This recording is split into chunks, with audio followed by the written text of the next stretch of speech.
The year was 1872, and winter had laid its cruel hand over the plains. The sky stretched wide and merciless, a sheet of gray pressing down on a world of white. Snow clung to every fence post and roof beam, and the wind carried needles of ice sharp enough to sting a man's face raw. It was the sort of cold that turned one's breath to smoke and froze the marrow in the bones. A cowboy riding home through that kind of weather had no business being out at all, unless his business was urgent or his heart was restless. Ethan Carter's heart had been restless for weeks. The cattle drive ended early, the snowstorms having broken the trail wide open, and though the men voted to hunker down in the bunkhouse until the thaw, Ethan turned his horse's nose toward home. His bones longed for warmth, for the sight of his two sons, and for the sound of young voices in a house that had grown too quiet since their mother's passing. He told himself the new wife he'd taken, Clara, would be tending to them. She had her ways, stern, he admitted, but a woman's hand was supposed to bring steadiness, and he believed steadiness was what his boys needed. The horse, a broad-chested bay with a scar over its left shoulder, blew steam into the air as it pushed forward through drifts. Ethan leaned low in the saddle, collar pulled high against his neck, rifle strapped over his back. The prairie was a sheet of silver under the moonlight, broken only by the line of cottonwoods that marked the creek near his ranch. As he topped the last ridge, the sight of his homestead rose out of a storm like a ghost, a squat cabin of hewn logs, smoke curling lazy from the chimney. Warmth waited there, or so he thought. It wasn't until he drew closer that something struck him wrong. A shape moved against the snow by the porch steps, two shapes small and hunched. Ethan pulled the horse to a halt, his breath catching. The shapes shifted, clinging together. One lifted a pale face toward him, eyes wide, mouth trembling. "Pa!" The voice was thin as the wind itself. Ethan's heart split in two. He swung down from the saddle, boots sinking deep in snow, and ran the last few yards. There on the frozen ground sat his boys. Thomas, barely 10, his arms wrapped around little James, who was only 7. Their lips were cracked, their cheeks raw with frostbite, and their fingers curled stiff like claws. They were shivering so hard their teeth rattled. Sweet Lord, Ethan dropped to his knees, gathering them both into his arms. Their bodies felt brittle, light as straw, their breaths shallow. The cold had crept deep inside them. He stripped off his gloves and rubbed their hands, his own fingers burning with the shock of their icy skin. "What in God's name are you doing out here?" he rasped, though he already knew children didn't sit outside in such weather of their own will. His eyes flicked to the door. Warm light glowed from within. Firelight. The boys had been shut out from it. She locked us out," Thomas whispered, his voice breaking. James whimpered and buried his face against Ethan's coat, too cold to speak. Ethan felt the words strike his chest like a hammer. He lifted his head slowly, eyes narrowing on the cabin door, his jaw grinding tight enough to crack teeth.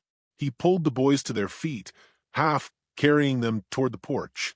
The boards creaked under his boots as he reached for the latch. The door gave way, and heat spilled out in a wave, thick with the scent of burning oak. The fire roared in the hearth, and there, seated near it with her sewing basket, was Clara. Her cheeks glowed, ruddy from the warmth, her dress neat, her posture prim. She looked up at the sound of the door. Surprise flickered in her eyes when she saw Ethan, but it was quickly masked by something colder. Her gaze fell on the boys clutched in his arms, their blue lips and shivering limbs, and not a single trace of shame touched her face. "You came home early," she said, her voice smooth, as though nothing at all were amiss. Ethan carried the boys straight to the fire, stripping off their stiff coats and rubbing their hands and feet. He ignored the sting in his chest, ignored the storm of fury boiling up inside him. The boys' skin began to flush with color, their eyes fluttering as they leaned close to the flames. Finally, he turned his head, slow and deliberate, toward the woman who had dared call herself his wife. His voice was low, each word edged like steel. "Why were they outside?"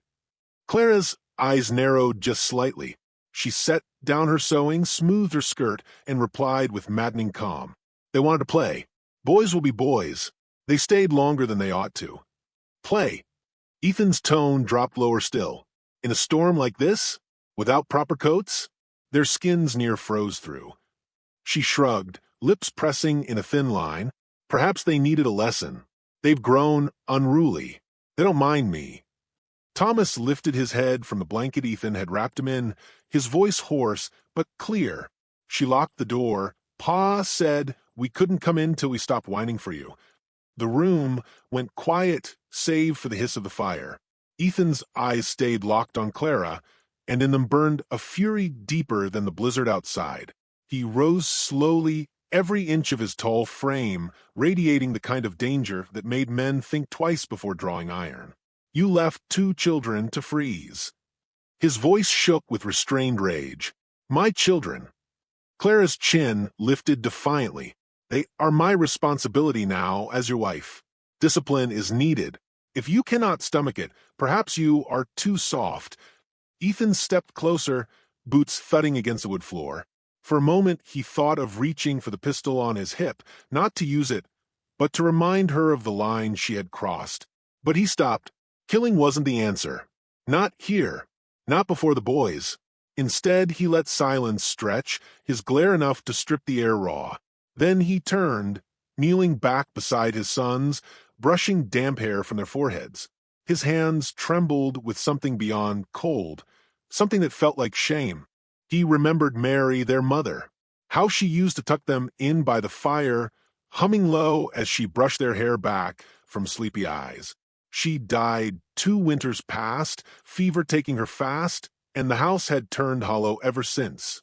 He thought marrying Clara might stitch some warmth back into the place.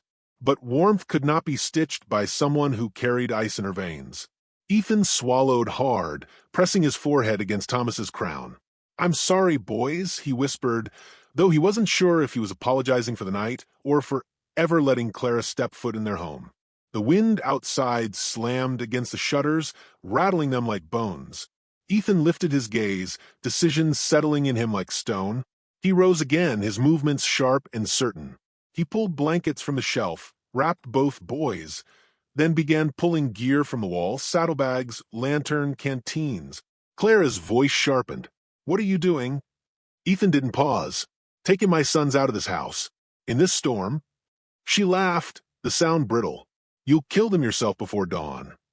His eyes cut to her, dark and unyielding. They're safer in the teeth of a blizzard than under this roof with you. Her face twisted, anger cracking the polished mask she wore. You'll regret this, Ethan Carter.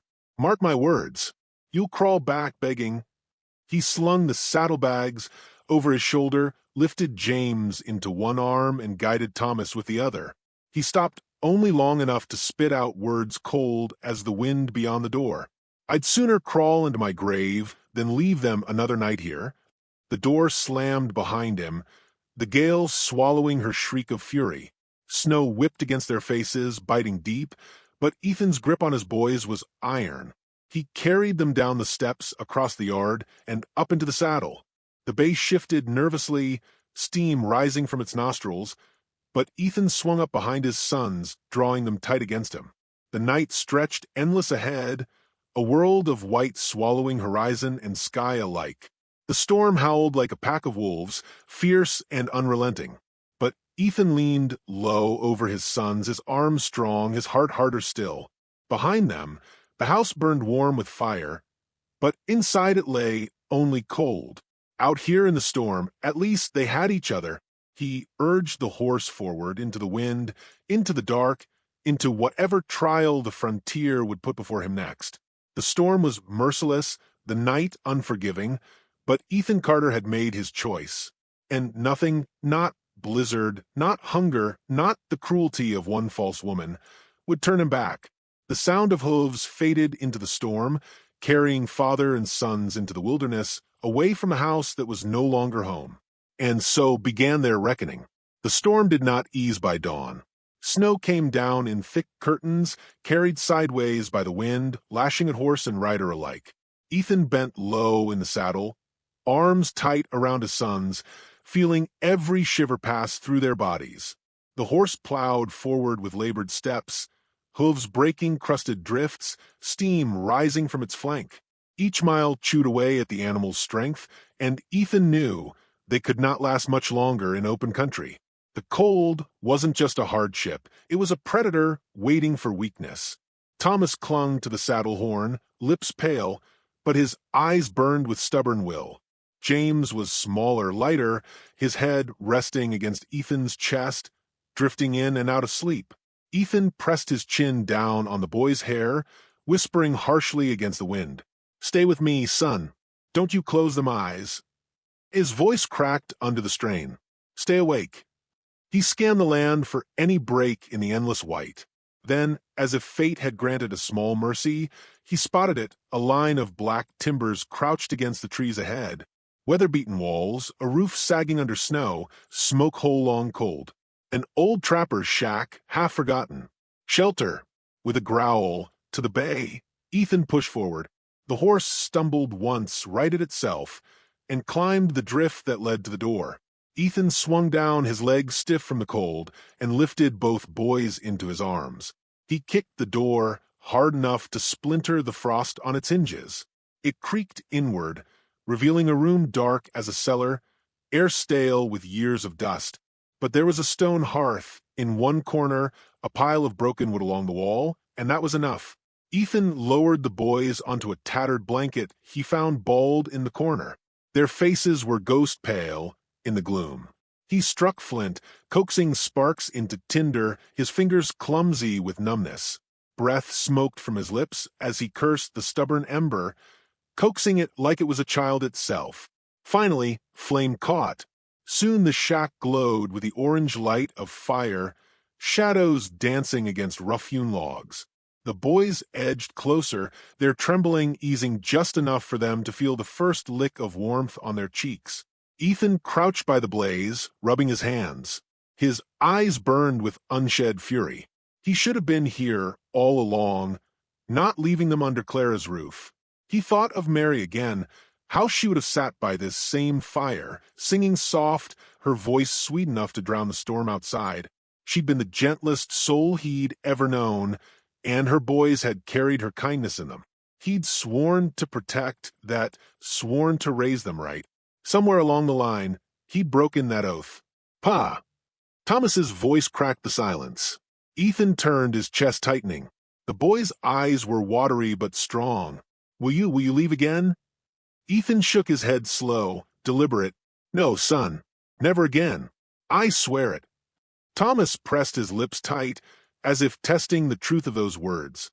James, still weak, stirred and whispered, "She wouldn't let us eat sometimes. Said we were greedy. Said we weren't worth your trouble." His voice wavered, eyes filling with tears. Ethan reached out, pulling both boys close against him, their small frames trembling in his arms. His jaw set like stone. "You are worth everything I've got. Don't you believe a word she said. You're mine, and I'll see no harm touches you again." The wind howled through cracks in the walls, rattling the shack like bones in a drum. Ethan sat with his back against the logs, his sons curled against him, watching the fire until their eyes drooped closed. He kept his rifle across his knees, ears sharp to every sound beyond the storm. He knew the wilderness well enough. Storms drove beasts close to cabins, and hunger made them bold. It wasn't long before he heard it, the faint crunch of snow outside, steady, circling. The boys stirred, clutching at him. A low growl seeped through the cracks in the door. Then another answered it. Wolves. Ethan rose silently, pushing the boys toward the farthest corner. "Stay back," he murmured. He lifted the rifle, breath steady, eyes locked on the door. The growls swelled into snarls, claws scratching wood. James whimpered. Thomas clutched his hand. Ethan cocked the hammer with a click that echoed like thunder in the small room. The first wolf hit the door hard, making it shudder. Ethan fired. The blast shook the shack, smoke filling the room. A yelp split the night, followed by silence. The pack hesitated, then scattered into the storm, their howls fading like ghosts in the wind. Ethan lowered the rifle, chest heaving. He waited long minutes before he set aside, then crossed back to his sons. Their faces were pale, but wide-eyed with awe. Thomas whispered, "You saved us." Ethan pulled them both close again, his voice hoarse. That's my job, and I'll do it till my last breath. The fire burned low by morning, but the storm had eased. A pale sun broke through ragged clouds, glittering across the snow like shards of glass. Ethan stepped outside, breath pluming, scanning the land. He knew they couldn't linger here. Supplies were scarce, and the shack was nothing but a coffin if the storm turned again. The nearest town lay across the river, a day's ride if fortune favored them. He saddled the bay, lifting James up first, then Thomas, before climbing on himself. The boys sat pressed against him, their small bodies stiff with cold but steadier than the night before. He spoke low to the horse, urging it forward. The world was a blinding sheet of white, endless, and cruel, but at least there was direction now. Toward safety, toward people, toward life. Hours dragged by. The boys dozed against him, waking only to cough or shift in the saddle.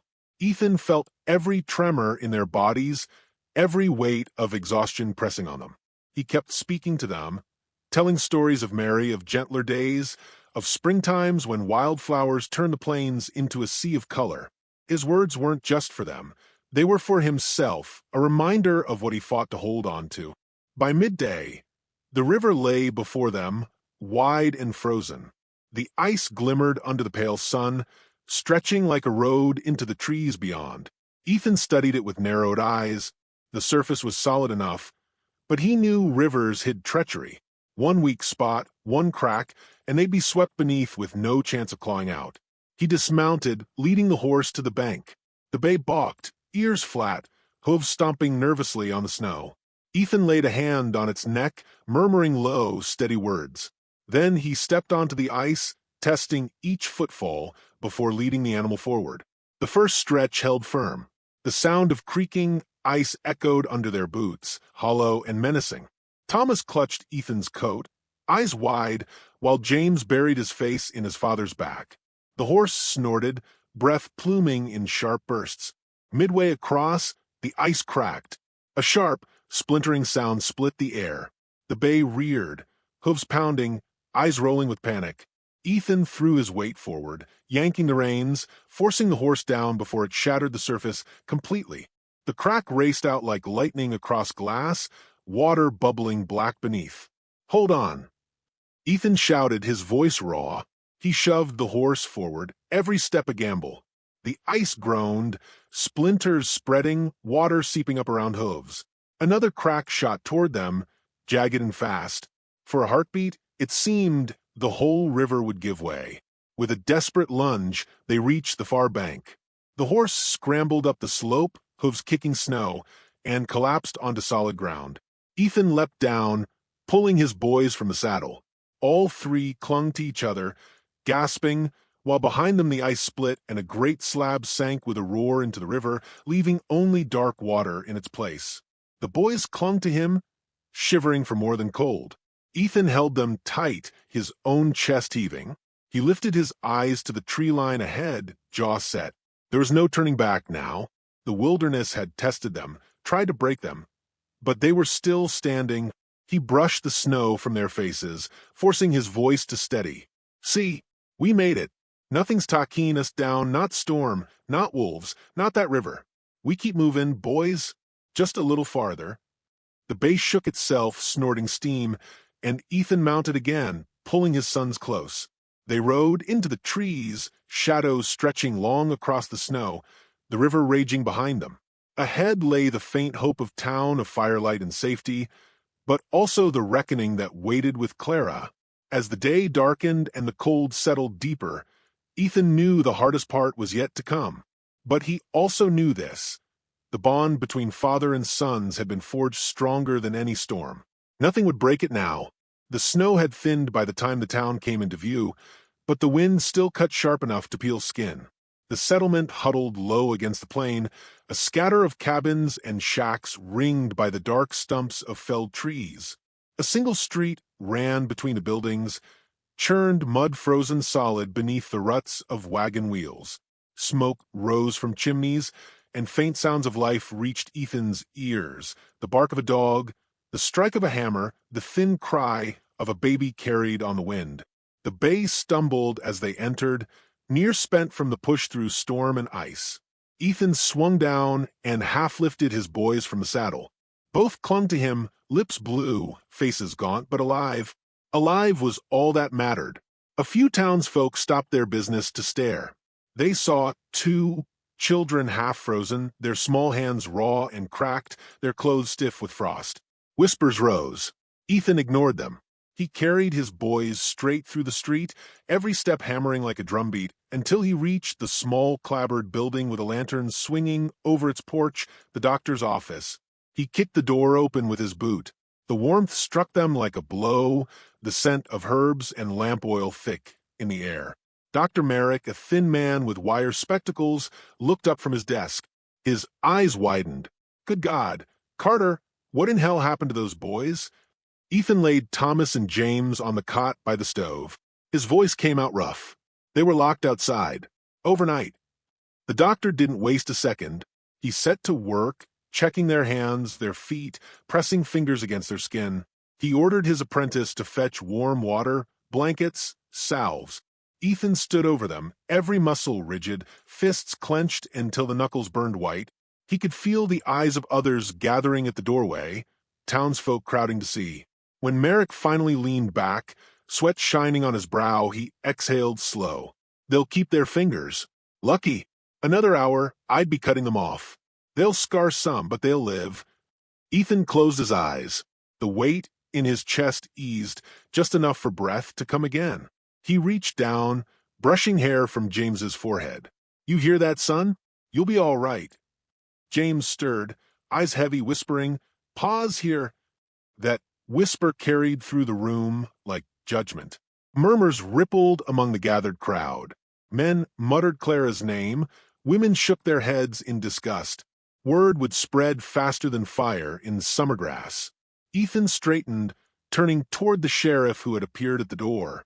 Sheriff Alden was a broad man, his coat lined with wolf fur, eyes sharp under the brim of his hat. He looked from the boys to Ethan. You best tell me what happened. Ethan's jaw flexed. He spoke plain. Came home early from the drive. Found him outside my house in the snow. Stepmother locked the door. If I'd been another day, they'd be dead. The sheriff's face darkened. That true? He glanced at the boys. Thomas forced himself upright, though his body trembled. His voice was thin but steady. She said we weren't worth keeping. Said Pa left us and she wished we'd freeze. Gasps broke out in the room. The sheriff's eyes hardened. Then we'll be speaking with Clara. Ethan laid a hand on his son's shoulder. You've done enough. Rest now. He looked back at the sheriff. Bring her. She'll not slither out of this. Alden nodded and strode out into the street. By dusk, the saloon had filled with more people than Ethan had seen in one place since the last cattle auction. The sheriff had called for Clara to answer. He'd chosen the saloon not for whiskey, but because its wide floor and raised stage gave room for every ear that needed to hear. Ethan sat near the front, his boys beside him wrapped in blankets, their faces pale, but their eyes bright with a fire of their own. The doors banged open and Clara swept in. She wore her finest dress, a dark green silk that gleamed under the lamplight, her hair pinned neat, her chin lifted as though she were entering a parlor. Her eyes scanned the room and landed on Ethan. For a heartbeat, something flickered there, nerves, maybe even fear, but it vanished behind cold steel. She strode to the center, voice ringing out clear. What is the meaning of this circus? Dragging my name through mud, parading children like beggars in the street? The sheriff raised a hand. Quiet now. You'll have your chance to speak. He turned to the crowd. We've heard accounts these boys were locked outside in the storm, near froze to death. Their pa brought them here. We're here to learn the truth. Clara's lips curled into a smile, thin and sharp. The truth? The truth is those boys have grown wild. I did what any mother would do. Discipline. They whined, they begged, they tested me. A night in the cold to harden them. What harm in that? Frontier life doesn't suffer weakness. A murmur of disapproval rippled. Ethan rose slow, towering above the crowd. His voice thundered. You call that discipline? Starving them, beating them, shutting them out to die? He stepped forward, eyes blazing. A mother gives warmth, not frostbite. You're no mother. You're a curse. Clara's composure cracked. Her cheeks flushed, eyes darting to the faces in the crowd, faces hard, lips pressed thin, some women shaking their heads in disgust. She lashed back, her words venomous. You think you're a saint, Ethan Carter? You left them, rode off chasing coin while I kept house. You chose me, and now you'd throw me aside like refuse. Maybe you're the unfit one. The saloon went still. All eyes turned to the boys. Thomas pushed himself up, swaying, his small hands clutching the blanket. His voice trembled, but carried clear. Pa never hurt us. He never would. You said you wished we'd freeze. You laughed when we cried. His face crumpled, tears streaking his raw cheeks. I wish Ma was still here. She would have never let us be cold. Silence followed, heavy as stone. Clara's mask shattered under the weight of a child's truth. Sheriff Alden stepped forward, his voice hard as iron. That's enough. Clara Carter, you've shown cruelty unbecoming of any woman, let alone one sworn to care for children. You'll pack your things. You'll not lay claim to these boys, nor set foot in their home again. A roar of approval rose from the crowd. Clara's face twisted, fury sparking in her eyes. She spun toward Ethan, her words a hiss. This isn't the end. You'll see. You'll beg for me before long. Ethan met her gaze, steady as bedrock. His voice cut sharp. The only thing I'll beg is that my boys never see your face again. She faltered, lips trembling, before shoving past the crowd. The doors banged shut behind her. The saloon held its breath for a long moment. Then the sheriff placed a hand on Ethan's shoulder. It's done. She won't trouble you again. Ethan nodded, though his jaw stayed tight. He looked at his sons, who clung to each other, weary but safe. He crouched low, pulling them close, the warmth of their small bodies pressed against him, stronger than any fire. Night fell quiet over the town. Back in the doctor's office, Ethan settled the boys by the stove, watching the flicker of flames dance across their faces. They leaned into him, eyelids heavy, breath steady at last. Ethan stroked their hair, heart heavy with both relief and regret. He'd nearly lost them. His own choices had led them into harm. But now, he swore, the road ahead would be different. He thought of Mary once more. Her laugh, her touch, her faith in him even when he doubted himself. He closed his eyes and whispered into the fire, as though she could hear. I failed you once. I won't fail again. I'll raise them to be the men you wanted them to be. They'll never know cold again, not while I've got breath. The boys stirred, and Thomas murmured, We're warm now, Pa? Ethan tightened his arms around them. And we'll stay that way. Outside, the storm had broken. Stars pricked the sky, sharp and bright, scattered across a black canvas as wide as eternity. The prairie stretched endless and silent. But in that silence there was peace. And maybe that was what the frontier truly was, not just land to fight over, not just storms to outlast, but a test of the fire in a man's heart. Some froze, some burned cold as Clara had, but others, when faced with loss, chose warmth. Ethan Carter chose warmth.